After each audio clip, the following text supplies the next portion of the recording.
ঢাকা বিশ্ববিদ্যালয় এমন একটি প্রতিষ্ঠান যার মূল কাজ হচ্ছে গিয়ে নতুন জ্ঞান তৈরি করা, নলেজ ক্রিয়েশন। এবং ঢাকা বিশ্ববিদ্যালয়ের যে অবস্থান এই দেশে, সেই পরিপ্রেক্ষিতে আমরা মনে করি ঢাকা বিশ্ববিদ্যালয় হওয়া উচিত এই দেশের নতুন জ্ঞান তৈরির একটা হাব বা মূল প্রতিষ্ঠান হওয়া উচিত। পে কমিশনের সাথে আমরা দেখা করে তাদেরকেও আমরা একই কথাগুলো বলেছি যে আমরা কী ধরনের বিশ্ববিদ্যালয় চাই এবং আমাদের বিশ্ববিদ্যালয় কেমন হওয়া উচিত এবং সেই বিশ্ববিদ্যালয়ের করার জন্য কী ধরনের ইনসেন্টিভ মেকানিজম তৈরি থাকা উচিত সেটা আমরা দেখিয়েছি। আমরা চেষ্টা করেছি যে সারা পৃথিবীর যতগুলো দেশ আছে সেখান থেকে যে নতুন রিসার্চ পেপার তৈরি হয় তার একটা ডেটা পাওয়া যায়। সেখান থেকে আমরা দেখতে পাই কোন দেশ থেকে কতগুলো পেপার লেখা হচ্ছে। এশিয়ার প্রায় অনেক দেশই এবং অনেক ছোট ছোট দেশও বাংলাদেশের উপরে। আপনি যদি দেখেন নেপালের মতো একটা দেশ, এই দেশটাও কিন্তু বাংলাদেশের উপরে। পাকিস্তান, ইন্ডিয়া তো উপরে, শ্রীলঙ্কার উপরে। প্রতি 1 লক্ষ লোকের জন্য কতগুলো পেপার ছাপা হয়েছে। সেখানে বাংলাদেশের নাম্বারটা ছিল 8.8 সামথিং, এটাকে রাউন্ডিং করে দেখেন 9। গত 50 বছরে রিমার্কেবল চেঞ্জ এসেছে মালয়েশিয়াতে, কারণ তারা হেভিলি ইনভেস্টমেন্ট করেছে অন হায়ার এডুকেশন, যেটা আমরা পারি না। ঠিক আছে, আমরা এই আর্গুমেন্টটা দিয়েছি। আমরা কোনো অবস্থাতেই ভালো এডুকেটেড এবং যাদের রিসার্চ পারফরমেন্স ভেরি হাই তাদেরকে ধরে রাখতে পারছি না। এই অবস্থা চলতে থাকলে ঢাকা বিশ্ববিদ্যালয়ে আপনি কয়দিন পরে যারা খুব ভালো রিসার্চ করেন তাদের কেউ থাকবে না। সারা ঢাকা বিশ্ববিদ্যালয়ের জন্য আমার বাজেটের রিসার্চের জন্য বাজেট অ্যালোকেশন হচ্ছে গিয়ে অনলি 2%। 2% বাজেট অ্যালোকেশন দিয়ে একটা শিক্ষা প্রতিষ্ঠান বিশ্ববিদ্যালয় হয় না। আমি বিশ্ববিদ্যালয় বলতে বুঝি নলেজ ক্রিয়েশনের হাব, নট টিচিং। এবং সেটাই কিন্তু আমরা আমাদের দেশের পলিসি মেকারতে পারি নাই বুঝাতে। এটা আমাদেরও ব্যর্থতা সম্ভবত, আর আমাদের পলিসি মেকাররাও সেটা কখনো বুঝতে চান নাই। বাজেট তৈরি করার আগে শিক্ষা সচিবকে ফোন করে বলেছিলাম যে এইভাবে একটা বিশ্ববিদ্যালয় চলতে পারে না। তখন উনি আমাকে বলেছেন, সিদ্দিক জোবায়ের সাহেব, যে হয় আপনি খরচ কমান, না হয় আর বাড়ান। আমরা বলেছি যে এটা শিক্ষার মান বাড়াতে হবে। আর সবচেয়ে বলেন যে আপনি বলেন টিচিংটা, রিসার্চের মান বাড়লে অটোমেটিক টিচিং কোয়ালিটি বেড়ে যাবে। এটা একটাকে অঙ্গাঙ্গিভাবে জড়িত। আমরা যে প্রস্তাবটা করেছি সেই প্রস্তাবটা দেখেন এরকমভাবে আমরা বলেছি প্রথম গ্রেডের জন্য বলছি 2,34,000 টাকা। আমরা বলছি এটা আমাদের সিম্পলি প্রস্তাব। এই 10 বছরে যে ইনফ্লেশন হয়েছে সেই ইনফ্লেশন অ্যাডজাস্ট করলে ন্যূনতম এই ধরনের বেতন থাকা উচিত। আমরা বলেছি যে হাইয়েস্টে 2,34,000 টাকা, আর শেষ যে লাস্ট গ্রেডটা 20তম গ্রেড সেখানে বলেছি মিনিমাম 25,000 টাকা তার বেতন হতে হবে। উৎসব ভাতা আমরা বছরে 2টা পাই, টোটাল বেসিক পে 100% পাই। সার্বজনীনভাবে সবার জন্য বলছি, এটা শুধুমাত্র ঢাকা বিশ্ববিদ্যালয়ের জন্য, সকল কর্মচারীদের জন্য বলছি, সকল কর্মকর্তা বাংলাদেশ সবার জন্য বলছি যে এটা 200% হওয়া উচিত এবং এটা 2 ঈদের সময় 2টা 200% এরকম দিতে হবে। এটা আমাদের প্রস্তাবনা। বাড়ি ভাড়া বলেছি এখন 50% দেওয়া হয়, আমরা বলেছি এটা 70% দেওয়া, এটাতে হচ্ছে না। তো 70% বলছি আমরা ম্যাক্সিমাম। আমরা শিক্ষকদের জন্য বলছি 50%, আর আমার কর্মচারী যারা তাদের জন্য বলেছি আমরা 70%। সিটি অ্যালাউন্স বলেছি, ঢাকা সিটির জন্য একটা আলাদা অ্যালাউন্স থাকে। চিকিৎসা ভাতা আবার বলেছি 6,000 টাকা মিনিমাম, 6,000 টাকাও হবে না।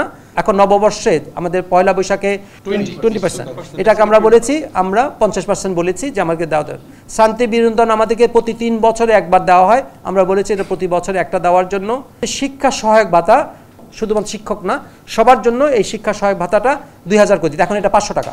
আমরা বলছি কার্যভার ভাতা, আমাদের যেসব কর্মকর্তা আছে, আমাদের বিভিন্ন পজিশন আছে, তাদের প্রত্যেকের জন্য তারা যদি কোনো অফিস হোল্ড করে সে অফিসের জন্য মিনিমাম 20% তাদের ভাতা দেওয়ার জন্য আমরা বলেছি। 6 মাস পরে অ্যাসোসিয়েট প্রফেসর হয়ে গেলাম, আমি পিএইচডির জন্য যে ইনক্রিমেন্ট পেলাম এটা আর কন্টিনিউ হচ্ছে, ওই 6 মাসে শেষ, এটা কাজ করছে না। আমরা বলছি যে একবার যদি সে এমফিপির জন্য একটা ইনক্রিমেন্ট পায়, এটা একেবারে শেষ দিন পর্যন্ত যাতে এটা ক্যারি ফরওয়ার্ড হয়, আমরা সেটা প্রস্তাব করেছি। শিক্ষকদের আরেকটা বিষয় মারাত্মক হচ্ছে গিয়ে আমাদেরকে কনফারেন্সে অ্যাটেন্ড করতে পারাটা আমাদের রাইট, এটা প্রিভিলেজ না। আমরা বলছি যে আমরা যদি সত্যিকার থেকে বিশ্ববিদ্যালয়কে বিশ্ববিদ্যালয় হিসেবে দেখতে চাই, এটাকে নলেজ ক্রিয়েশনের হাব হিসেবে দেখতে চাই, তাহলে শিক্ষকদেরকে কনফারেন্সে যাওয়ার জন্য আমাকে বছরে অ্যাটলিস্ট একবার সুযোগ দিতে হবে এবং এটার জন্য যে টিএডিএ এবং আমার যে যাওয়ার খরচ সেটা আমাকে দিতে হবে। এবং এটা শর্ত সাপেক্ষে সে যে কনফারেন্স অ্যাটেন্ড করেছে তার প্রমাণ সহ জমা দিলেই শুধুমাত্র সে টাকা পাবে। এটা এমন না যে আমি গণ দিয়ে দিলাম, তা না, তা হবে না। আমাদের কর্মকর্তাদের সর্বোচ্চ পজিশন হচ্ছে গিয়ে ডেপুটি রেজিস্ট্রার। কারো একজনের প্রমোশন এক জায়গায় থেমে গেলে তার বেতন বৃদ্ধিটা যেন বাড়তে বাড়তে, এখন এটা 4র্থ গ্রেড পর্যন্ত ওনারা যেতে পারেন ম্যাক্সিমাম, এটা যেন 3য় গ্রেড পর্যন্ত যেতে পারেন, বেতন বৃদ্ধিটা এটা কন্টিনিউড হয়, এটা আমরা প্রস্তাব করেছি। আমাদের কিন্তু অ্যাপয়েন্টমেন্টে ক্যাম্পাসে থাকা বাধ্যতামূলক। তো আমি যদি এখন ক্যাম্পাসে আসি, আলটিমেটলি হচ্ছে কি ফাইন্যান্সিয়ালি আমি লুজার হব, যেহেতু রাষ্ট্র বাধ্য করছে তাকে অমুক জায়গায় থাকার জন্য, এবং তাদেরকে যেহেতু 24 আওয়ার জব এটা, সো তাদেরকে সমপরিমাণ এই ভাতা দেওয়ার জন্য, যাতে করে তাদের যে লসটা হচ্ছে লসটা কভার করতে ইনসেন্টিভ মেকানিজম কাজ করে। আমরা ডিন, প্রভোস্ট, প্রক্টর, চেয়ারম্যানদের বলছি 20 থেকে 50% পর্যন্ত তাদের ভাতা দেওয়ার জন্য। How many you know that একজন প্রভোস্টের ভাতা হচ্ছে গিয়ে 1500 টাকা। এই 1500 টাকা দিয়ে এই বেচারা কিন্তু এই সার্ভিস দিয়ে যাচ্ছে। তো আমরা এটা বলেছি 20 থেকে 50% পর্যন্ত আমরা বিভিন্ন পজিশন ভ্যারি করেছে বলেছে বাড়ানোর জন্য। 1 থেকে 9ম গ্রেড পর্যন্ত যারা অফিসার হিসেবে ট্রিটেড হয় তাদেরকে টেলিফোন ভাতা দেওয়ার জন্য আমরা বলেছি। আপনাদেরকে বলেছি অলরেডি যে ঢাকা বিশ্ববিদ্যালয়ে বর্তমানে রিসার্চের জন্য বাজেট হচ্ছে মাত্র 2%। আমাদের এখন কোনো ধরনের রিসার্চ ইনসেন্টিভ নাই। আমরা রিসার্চের জন্য যে একটা ecosystem is simply not funding, there are some other things as well. আমাকে স্পেস দিতে হবে, আমাকে ইকুইপমেন্ট দিতে হবে, আমাকে ল্যাব দিতে হবে, ফান্ড দিতে হবে, আমাকে সময় দিতে হবে। আমরা এই মেকানিজম এখনও তৈরি করতে পারি নাই, এটা আমাদের করতে হবে। আমরা বলেছি শিক্ষকরা বছরে 2 লক্ষ টাকা রিসার্চ ফান্ড, এই রিমেম্বার এই টাকাগুলো কিন্তু কেউ কিন্তু নিজের খরচের বাজার করার জন্য ব্যয় করতে পারবে না।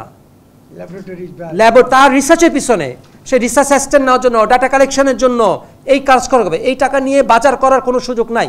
আমরা যে গবেষণা ইনস্টিটিউট বলছি, সো আমরা লেকচারের জন্য বলছি 2 লক্ষ টাকা, অ্যাসিস্ট্যান্ট প্রফেসরের জন্য 3 লক্ষ টাকা, সহযোগী অব দ্য অ্যাসোসিয়েটের জন্য 5 লক্ষ টাকা, আমরা রিসার্চ প্রফেসরের জন্য 10 লক্ষ টাকা বলেছি রিসার্চ গ্র্যান্ট দেওয়ার জন্য। রিমেম্বার এটা কিন্তু পারফরমেন্স বেসড, সো রিসার্চের পিছনে investment is rate of return very high. আমরা এখন এটা রিয়েলাইজ করি নাই রাষ্ট্র হিসাবে। আমাদের একটা দুঃখজনক বিষয় হচ্ছে যে আমরা প্রফেসররা আরম্ভ করি 3য় গ্রেড থেকে, তারপর আমরা 2nd গ্রেডে যাই, 1ম গ্রেডে যাই। 1ম গ্রেডে ইকুইভ্যালেন্ট টু সেক্রেটারিজ আমাদের বেতন পাই, কিন্তু রাষ্ট্রীয়ভাবে সরকার আমাদেরকে ওই জয়েন্ট সেক্রেটারি লেভেলে ফেলে রাখছে।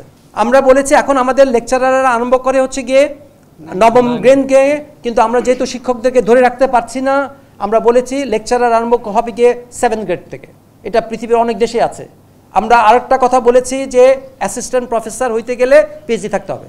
সারা পৃথিবীতে প্রফেসরদের উপরেও কিন্তু আরও কতগুলো পজিশন তারা লোকজনকে সম্মানিত করার জন্য, যারা ডিস্টিংগুইশ, যারা খুব ভালো রিসার্চার, তাদেরকে সম্মানিত করার জন্য পদ তৈরি করেছে। আমরা অ্যাকর্ডিংলি আমরা 2টা পদের কথা প্রস্তাব করেছি, সেটা হলো ডিস্টিংগুইশ প্রফেসর। আমরা বলেছি আমাদের যত প্রফেসর থাকবে তার 10% এই ডিস্টিংগুইশ প্রফেসর হবে। আমরা বলেছি এই 10% প্রফেসররা ওই সিনিয়র সেক্রেটারি লেভেলের পর্যায়ে যাবে।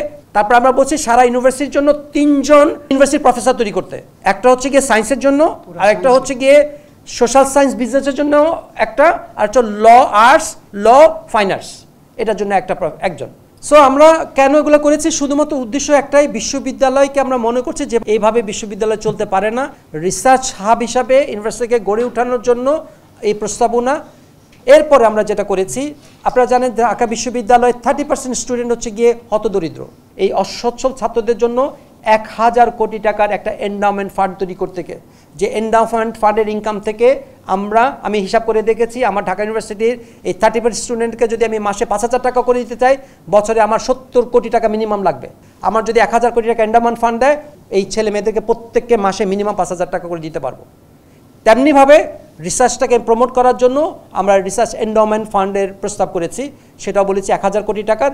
আমরা চিফ অ্যাডভাইজার মহোদয়ের সাথে দেখা করেছিলাম, তখনও ওনাকে আমরা বলে এসেছি আমাদেরকে 2টা এন্ডাওমেন্ট ফান্ড দেওয়ার জন্য। কেন এন্ডাওমেন্ট ফান্ডটা ইম্পর্টেন্ট? আপনারা যদি Harvard, MIT, Chicago, Berkeley, Princeton, Stanford এদের প্রত্যেকের ওয়েবসাইটে যান, তাদের ফাইন্যান্সিয়াল স্টেটমেন্ট যদি চেক করেন, দেখবেন এই ইউনিভার্সিটিগুলোর প্রত্যেকের ইনকামের 30 থেকে 70% আসে গিয়ে এন্ডাওমেন্ট ফান্ডের ইনকাম থেকে।